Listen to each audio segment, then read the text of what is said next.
But thank you so much for joining us for our second annual session of the Fire Right Now, ARPC's Instagram Live on current issues of importance for racial justice. My name is Sarah Clark Kaplan, and I'm the Executive Director of the Anti-Racist Research and Policy Center at American University. For those of you who don't know ARPC well, the Anti-Racist Research and Policy Center is an interdisciplinary hub for the research and practice of racial justice and intersectional liberation. We bring together scholars, educators, community-based change makers, organizers, and activists, cultural workers, and policy advocates in sustainable and equitable collaborations for justice-based transformation. And today we're here to talk about an issue that has been close to our heart for over a year now, and that is the issue of pointing the Farm Bill toward racial justice. For those of you who've been following us for a while, you'll know that last May, in fact, late April, early May, ARPC with the Federation of Southern Cooperatives and Land Assistance Fund, AAU's Center for Environment, Community, and Equity, and the Berkeley Food Institute held a two-day summit at Airlie Farm entitled Pointing the Farm Bill Toward Racial Justice, where we convened farmers, activists, advocates, organizers, and farm workers from around the country to talk about how we could best make sure that moving forward, the U.S. Farm Bill held to our most crucial beliefs, that climate justice, racial justice, food justice, and farm justice cannot be separated and must be reinforced in the U.S. Farm Bill. We did this, of course, because the Farm Bill was due for reauthorization in 2023. But here we are now, it's May of 2024, and we still don't have a reauthorization for the U.S. Farm Bill. So for those of you who don't know, the Farm Bill is in fact a crucial piece of legislation that addresses everything from access to food for low-income communities, to trade, to nutrition, to land preservation, conservation, and forestry. It's an absolutely crucial piece of legislation, an omnibus bill that those of us who work in racial and social equity issues should really pay more attention to. And now finally, a year later, we are actually looking at the reauthorization of the Farm Bill. And in order to talk about where we are in that process, we are lucky to have one of ARPC's most amazing faculty affiliates with us today, Dr. Garrett Grady-Lovelace, who is the Provost Associate Professor of Environment, Development, and Health at American University's School of International Service. And I could spend this entire live feed just talking about the amazing things that Dr. Grady-Lovelace has done, but I'm not going to. I will tell you this. She has done incredible research and teaching on agricultural policy and agrarian geography that uses anti-colonial and decolonial lenses and participant action-based community-connected modes of research with grassroots groups, including the Federation of Southern Cooperatives and Land Assistance Fund, Alianza Nacional de Campesinas, Rural Coalition, Ujamaa Cooperative Farming Alliance, and so many others. The work that Dr. Grady-Lovelace has done around the Farm Bill stretches back to 2012, and she's one of the foremost people to talk to about how we can support community partners in working toward racial justice in the Farm Bill. Garrett, how are you doing today? I'm so good. So glad to be here with you, Sarah. Thank you so much. So good to have you here, and I'm hoping we can just kind of kick off and get started. So I want to maybe just start for a second with the summit. I mentioned the summit briefly, and I gave my layperson's, city girl, racial justice organizer take on it. But you were such a key part of convening these incredible activists and organizers for the summit. I'd love to hear your take. What were the most important kinds of tenets and recommendations that came out of the summit as we thought about turning the Farm Bill toward racial justice, as folks went up to Capitol Hill and held that briefing to try to argue for a different, more equitable and justice-focused Farm Bill for 2023? Yes, thank you you, Sarah, so much for holding this space and for all of Anti-Racist Research and Policy Center, your whole team, Nalani, Justine, everybody. I just want to make sure you all can hear me all right, right? Perfect. Absolutely. Great. I've joined Instagram so as to be part of this conversation. So we're you know, exploring here. But so last year's Pointing the Farm Bill Toward Racial Justice Summit was so extraordinary because it was culminated 2 years of Advocacy Institute, which is from the Federation's outreach to all of their farmers across dozens of states. So these are Black farmers, foresters, landowners, gardeners, elders, civil rights leaders, about what this huge piece of legislation could do for them and their communities. And this is a piece of legislation that has a fascinating history. It's part of the USDA, which has been called the last plantation. So there's a long history of the most extreme racial injustice, obviously the most extreme appropriation of Black agrarian excellence. All of US agriculture is a systemic white appropriation of Black agrarian excellence, of indigenous land and knowledge, and now of Latinx agrarian excellence.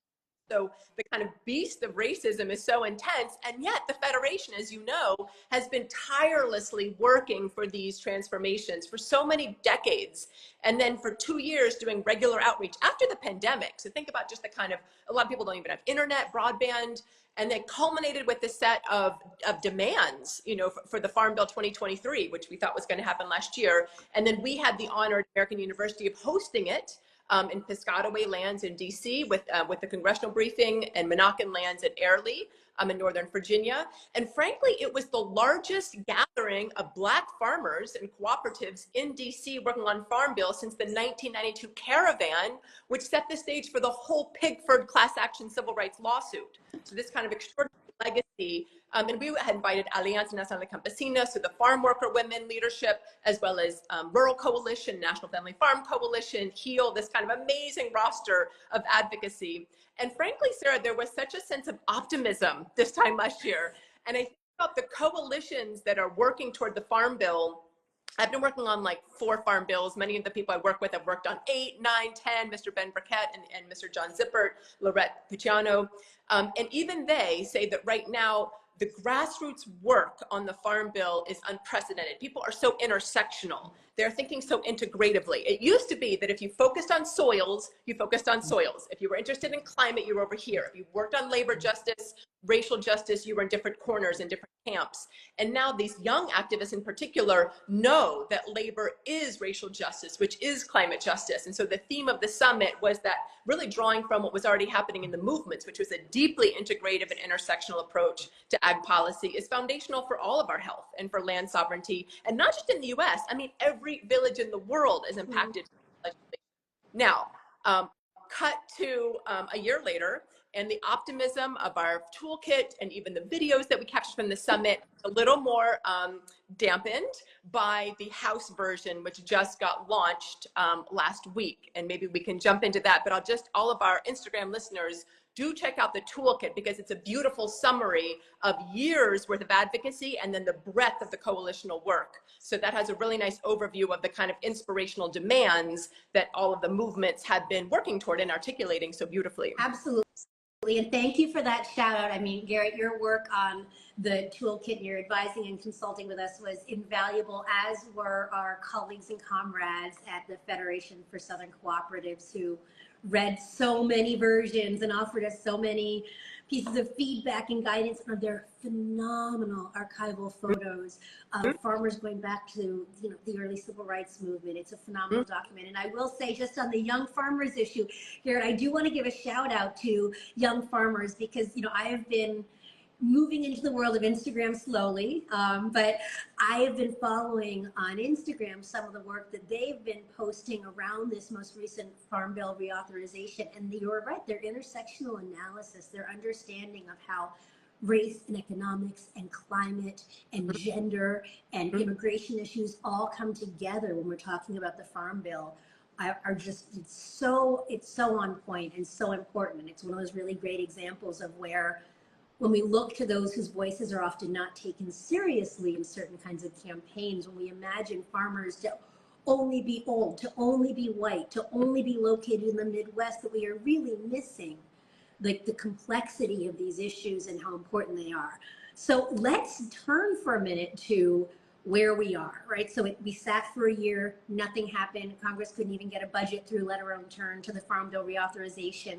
And now all of a sudden an election is coming up and everybody is on fire to get the Farm Bill done before it's time for the election. Right. And we just saw, just yesterday, if I'm right, correct me if I'm wrong, we just saw that the House has passed a version of Farm Bill reauthorization, and it's a pretty nasty piece of work. So tell me, in your kind of read of it, because I know you've spent some real time with that legislation, tell me, what are the problems? What are we looking at here? Yes, so thank you. So the process, firstly, is a little complicated. Even though the ball is finally rolling and rolling fast, there's still many ways to get involved. So everybody who's on this live stream or even who watches this later, be prepared to join the sign-on letters, and we'll drop a lot of links, because now is the chance to make any improvements we can and even block the horror show of the cuts to SNAP, which I'll get to in a second, by calling representatives. Right now, the House version, so the Dems control the Senate,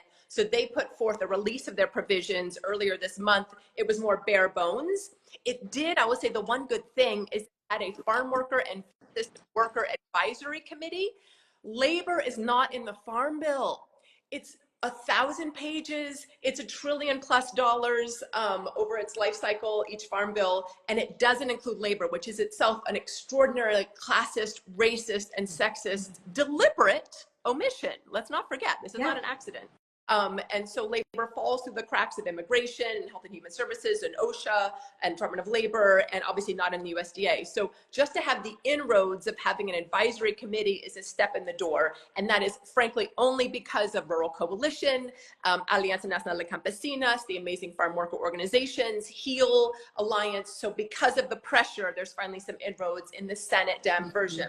Now, the House just released their Republican-controlled, their very elaborate discussion draft mid-May, and that's the one that we all have to be worried about. It did pass the Committee on Ag with bipartisan, which is a little troubling. A few Dems went over, but we still have a chance to block it, and it looks like there's lots of momentum, in part because it is a devastating cut to the nutrition title.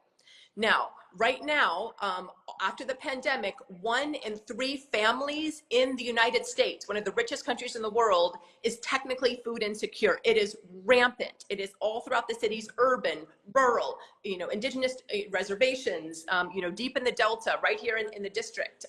So it is rampant. About 45 million people are so food insecure, they're on SNAP and depend upon Supplemental Nutrition Assistance Program to make ends meet and make sure their families aren't malnourished. And so the fact that that could be cut in this very insidious way, and the Congressional Budget Office estimates that it is a $30 billion cut over the next decade. And how this works, it's so sneaky, because what they say is the thrifty plan, which is the way that the SNAP is calculated, it's kind of the calculus behind the numbers, is not allowed to be augmented or updated for the next 10 years. It has to remain budget neutral. So now the price of food is spiking, and with kind of invasions over here and pandemics and labor shortages and climate crises, obviously the overall price of food is growing, particularly for nourishing food. And then there's these spikes. And so to deliberately prevent Congress from dealing with that or from kind of amending it means that over time, they're estimating it'll be at least a $30 billion cut. And so we can go into some of the details of that, but fortunately, there's been such an uproar that I feel like that momentum is going to block that particular devastating cut. But it unfortunately, so much focuses on that the other troubling parts of the bill are getting lost in the shuffle. Right. I mean, that I think is so often the way it works with some of this really draconian, revanchist, racist, classist legislation, right? Is that there's one part that is so obviously punishing and cruel and untenable that I think often, the sort of moderates and liberals can kind of pull together on being like, oh no, we'll never support that. But then it allows everything else to go under the radar. So, one, of course, we all absolutely need to fight against that. That is, it's a gender issue. It is an economic issue. It is absolutely a racial justice issue. We know, Mhm. Who are disproportionately experiencing food insecurity in the US, and we know why that's such a crucial issue. Mhm. But we also need to know what else is going on at the Right. same time. So tell us what some of these more sneaky aspects are, Garrett, that we Yeah. might be missing otherwise. Well, even in the nutrition title, the other thing that it does is it has more data tracking, meaning surveilling and policing what people and families are using their SNAP electronic benefit transfer cards for. So this is a very patronizing move, and it's part of a broader network, a broader framework of denigrating those who need assistance, the vast majority of whom are employed. They work 1, 2, 3 jobs and are chronically underpaid because of racist and classist reasons and sexist reasons. They're trying to put food on the table. They can't buy hot food with these SNAP benefits, so they have to buy bulk food. A lot that presumes you have a working kitchen, and that you have kind of a firm place to stay. So there's all these kind of presumptions, very patronizing. But then the fact that they'll be surveilled to make sure that people making behavioral choices is another kind of undermining of people's agency and sovereignty and dignity. So it's a deeper question of food justice, not just of access, but the kind of broader denigration of people's needs, and then even the lack of agency or dignity or sovereignty around making decisions for keeping their families fed. And the other thing about these SNAP benefits, I was doing some research just to update on the numbers, but they were most recently updated a few years ago. They hadn't been updated in 50 years. People were getting like $50, to like feed a family of 4. They finally got updated to the bare minimum a few years ago. And the CBO has calculated that it has kept 2.3 million people out of poverty, because if you have the basic cash to cover fruits and vegetables, then you can spend your money on heating and on electricity and on, medical bills. And so it actually lifts people out of absolute poverty in a way that has these multiplier effects. So I think there's something, it impacts everybody. This will impact everybody, this devastating set of cuts. I think, just on that, because I want to go to the other Yeah. parts too, but I just want to say, somebody who does research on, reproductive justice and is working on this project, what I talk about is reproductive carcerality. Yes. I think it's not at all surprising that at the same moment when there's this increased surveillance of women of color, poor women's bodies, rural poor women's bodies Yeah. around their reproductive choices in terms of actual biological reproduction and procreation, there's also this intense surveillance of how they are feeding and raising their families in this attempt to reinforce particular really patriarchal and capitalist ideas of home and domesticity that punish poor women of color, poor people of color, and poor families of color in particular. Yeah. This is again part of that larger system of surveillance and punishment that we're seeing around all spheres of reproduction. Yes, exactly. All of that is so true, and it's important to kind of have these dialogues to show in the reproductive justice space this is happening. It's so parallel to the food apartheid, food justice. Urban and rural are so hand in hand in these impressions. I will say one tiny victory, but important victory for us, and all these victories are hard earned by the movement. So it's like a shout out to all the movements. The SNAP eligibility has expanded for college students and for ex-felons, people who had felonies and were in cages incarcerated for drug felonies. Those people, which are many people who are bearing the worst, of the carceral system, and are now free from the incarceration, are back in their communities, are eligible, which of course is such a low bar, but we did win it, in both versions. I feel like we have to celebrate, because that is an abolitionist, small step, but is important in the broader food justice landscape. Absolutely. So tell me more. Yes. Okay. So conservation was the other big thing. Now, climate and ag. Climate is devastating ag. Ag is causing climate crisis. We have needed a climate ag interface for years. Mm-hmm. Under the current administration, there was the Inflation Reduction Act, which authorized $20 billion for climate resilient agriculture. It has a lot of problems. I'm not going to lie. It supports ethanol. There's some corporate kind of giveaways, but it is at least the groundwork for moving toward an agricultural system that is not emitting as much, and that is sequestering carbon, and that is climate resilient. Bare minimum, good chunk of money, because USDA leadership focused on moving that money to Black farmers and Indigenous farmers. We had a lot of optimism around this, right? Now, the version on the House version says that what's remaining of that, 15 billion, is going to not be for climate and just be for environmental. meaning the guardrails on climate are off. And in fact, what they put as the front line was precision agriculture, that they're going to use that money for precision ag. Now, precision ag is super high tech, drones, AI, all of this. It only is going to benefit people who have 10,000 acres, a combine the size of a house, the richest, the whitest, male farmers, many of whom aren't even the farmers, they're the landowners. So to have that hard-earned money, not even go for climate, but then go for these very high-tech, capital-intensive technologies, which are not going to help the vast majority of farmers of color and people who are in our networks. So that was, there was all these beautiful marker bills for traditional ecological knowledge title, to have indigenous agricultural knowledge be centered, farmer to farmer conservation education, small farms access to conservation programs. There was some beautiful marker bills that still could make it into the Senate version, right? We're still holding hope, and I want everyone to look into those. But the current House version really takes the climate off and then moves the money in a way that it is going to be captured, a lot of it, by corporate farms and by farmers who are actually not committed to the real work of healing our lands and regenerative agriculture. Well, I mean, and that's such an important thing that you point out, Garrett, because I mean, as I understand, and you know more than me, but as I understand, like these kinds of large scale, large landowning, hyper technological, like land conglomerates, agricultural conglomerates, aren't just, not the people who need the money, not the individuals and the organizations that need the money, but these are also the kinds of entities that actually destroy the fabric of rural agricultural communities, that really limit the capacity for the resilience and sustainability of family farms, of small cooperative farms, of, Black and brown and indigenous farmers being able to do the work. So it's not just that they won't be getting the money, it's that, in fact, the money is going towards the very things that undermine their ability to survive.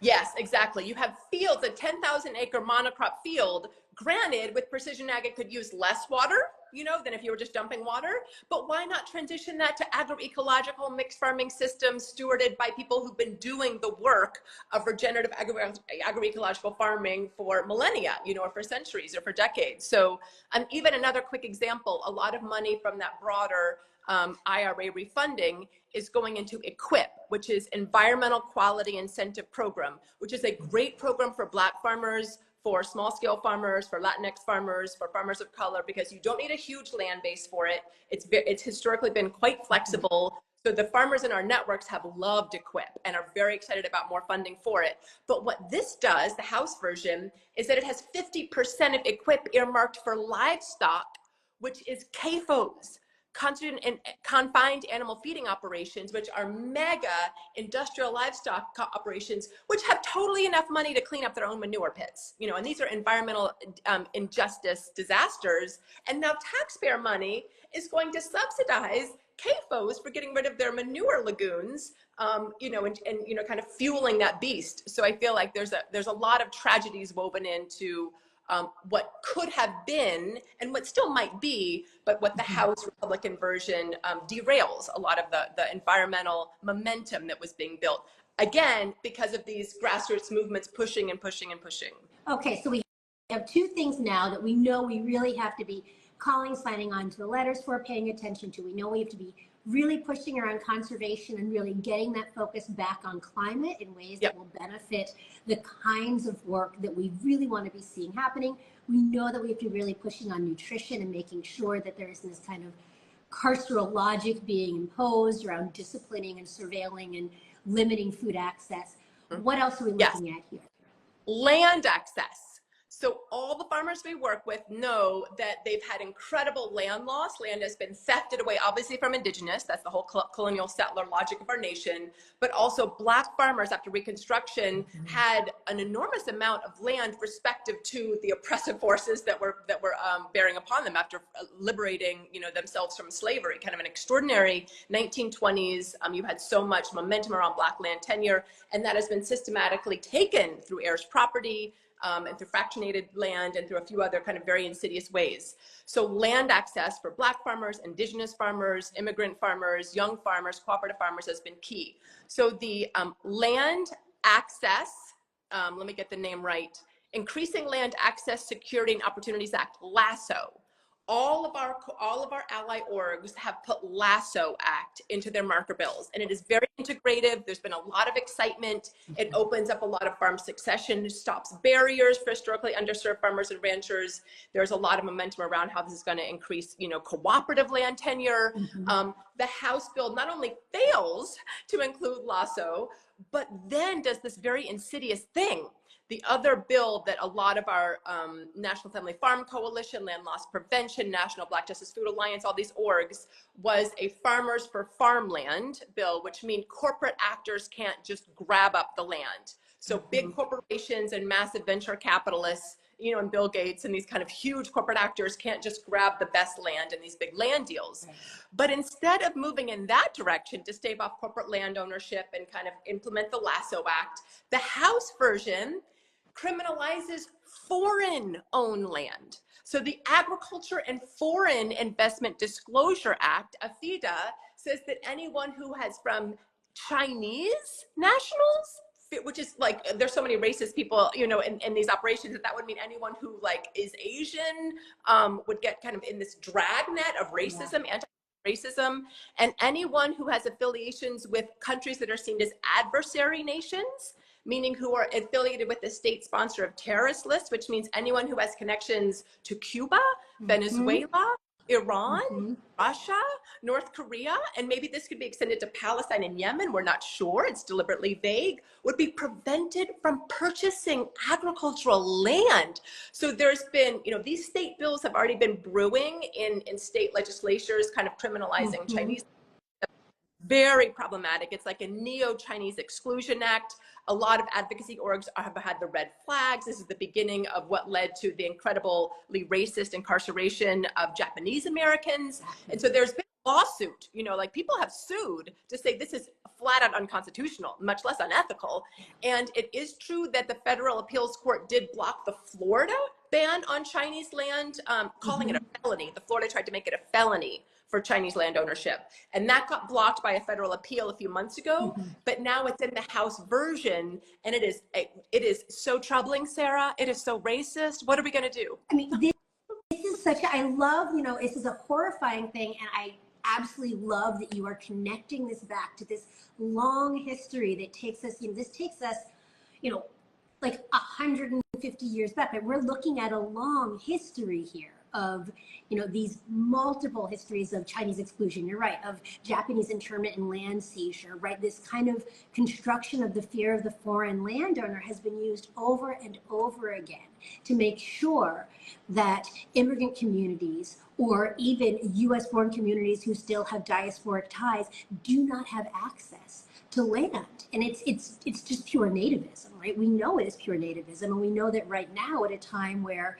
in our current global geopolitical situation, that anybody who knows anybody who's ever given money to certain charitable organizations is being called aligned with terrorist organizations like Hamas, right? Like, we are seeing that this is becoming an increasingly dangerous ploy to be used against huge portions of the US population. I'm really glad you're drawing attention to this. Yes, and I mean, on so many levels, the cruelty and the hypocrisy, because guess who's actually doing the farming in our country? It's people from Central America, people from the Caribbean, people from Mexico, indigenous communities across Abya Yala and Turtle Island. Obviously, immigrant farmers have been the backbone of all of agriculture, in terms of like the diverse, nourishing crops. And so the ways that immigrant farmers are firstly criminalized and then also not supported by the commodities title, which gives ton of money, tens of billions of dollars, to reference price increases for commodity crops grown en masse. So if you already grow tens of thousands of acres of corn or soy or wheat or these major commodity crops, which are not crops for food, let's be honest, these are commodity crops, not for feeding a community. So on many levels, this further excludes the real farming, minds, and the real farming genius that is our agrarian, the beauty of agrarian heritage in these lands. Whew. Okay, so this is a lot. So Garrett, you and I had this joke going into this that we might have to do more than one of these, that we should do a whole series. And we joked at the time, but I'm actually going to ask you, can we come back and do another one? Because what I really feel like is we are at a key moment. Right now is a moment where you are telling us between LASSO, between SNAP, between conservation, right? And, you know, between these issues around like fighting against the nativism in this current version of, you know, the House legislation that's, you know, moving through the House, that we've got a real call to action for everybody who's on this Instagram feed and everybody who watches it later. We have to really step up around the ways in which this omnibus bill is functioning as a xenophobic, racist, Right. elitist, corporate, Right. deeply patriarchal and carceral piece of legislation, and that's the first step. The first step is to really intervene and to shift that discourse. And I'm going to ask you, we've got to probably stop for now, but are you willing to come back Sure. and talk to me more when we see what happens so we can figure out what do we do, where do we go from here? Sure, there's so much. And I'll say the trade title, there's international dimensions, the food aid are so much, so I can't wait to talk more. But I will drop a few links with you on the follow-up with all of the great orgs that are tracking these issues. But I love that we're having this conversation and continue to excavate it, because it's not getting the mainstream play that it needs to. It impacts the whole wide world, and also the non-humans among us as well, who will suffer Absolutely. I mean, the ways you're talking about, like agriculture and animal husbandry, and the ways in which this benefits animal, like the animal husbandry that is just treating animals in horrific ways and destroying our planet at the same time. It's so important. I think, you know, those of us who are urban dwellers who've worked in racial justice for years, it's easy for us to not think about environmental justice or agricultural issues as crucial racial justice issues or gender justice issues. But I think we're really seeing the ways in which these are interconnected, how these affect urban populations, rural populations, poor folks and people of color in the US and globally. And it's a real thing that we need to come together around. And I'm hoping we can talk more about it. For those of you who are watching this live, check back in a couple days and you can check our link tree in our bio for links to the different things that Garrett and I are talking about, the organizations, the forms of alternative legislation, et cetera. And for those of you who are watching it recorded, later on, they'll be there too. So thank you all for today. Thank you, Garrett.